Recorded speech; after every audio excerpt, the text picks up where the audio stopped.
రేఖ. ఏమున్నాయమ్మా సమస్యలు పలమనేరులో మీకు? పలమనేరులో ఏం సమస్యలు అన్నీ తెలీదు. మా ఇంటికి మా కరెంట్ బిల్లు ఎక్కువ వస్తూ ఉండదు. వాళ్ళు కరెంట్ వాళ్ళు కూడా చెప్పినాము, వాళ్ళు ఏం పట్టించుకుంటారు. మీటర్ మారుస్తామని మీటర్ మార్చినారు, అయితేడో ఎక్కువ వస్తూ ఉంది. పెంకిలు లేదు, అయితేడో ఏమి వాడము మేము. అయితేడో కరెంట్ బిల్లు ఎక్కువ వస్తూ ఉండదు.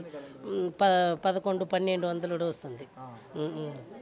టీడీపీ గవర్నమెంట్లో ఉన్నప్పుడు అవంతా నాకు తెలియదు. బాడిగింట్లోనే ఉండేది మేము, అయితేడో ఎక్కువ వస్తుంది కరెంటు బిల్లు. తెలియలే అట్లా. ఫ్రిడ్జ్ అయితే ఒక ఫ్రిడ్జ్ ఒకటే ఉంది, హీటర్ ఒకటి పెట్టుకొని ఉన్నాం అంతే. అయితేడో అంత వస్తూ ఉంది. ఇంతకు ముందు అంతా రాదు, మామూలుగా ఒక 500 అట్లా వస్తూ ఉండే. ఇప్పుడు 1000-1100 అట్లా వస్తూ ఉంది. ఇప్పుడు టీడీపీ గవర్నమెంట్ వచ్చిన తర్వాత ఉచితంగా మహిళలకు ఉచితంగా ఫ్రీ బస్సు అని తెలంగాణలో ఇస్తున్నారు కదా, దీంట్లో ఇక్కడ కూడా ఇస్తా అన్నారు కదా, మరి ఎలా చూస్తున్నారు? కదా వస్తే బాగుంటుంది కదా.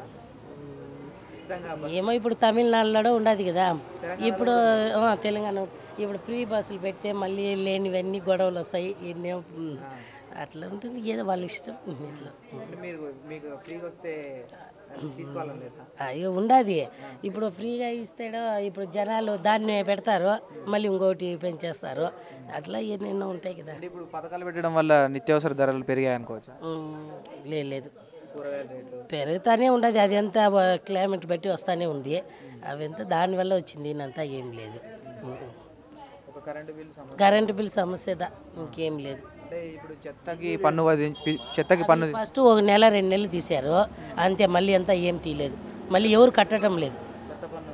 చెత్త పన్ను 1 నెల 2 నెలలు కట్టారు అంతే, మళ్ళీ ఎవరు కట్టించుకుంటారు లేదు.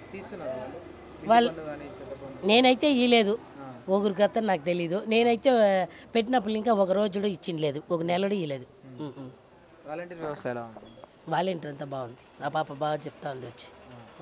అవంతా ఏం లేదు, కరెక్ట్గా వస్తుంది, ఏవి జరిగితేనో వచ్చి చెప్తుంది. Please like and subscribe eagle Andhra.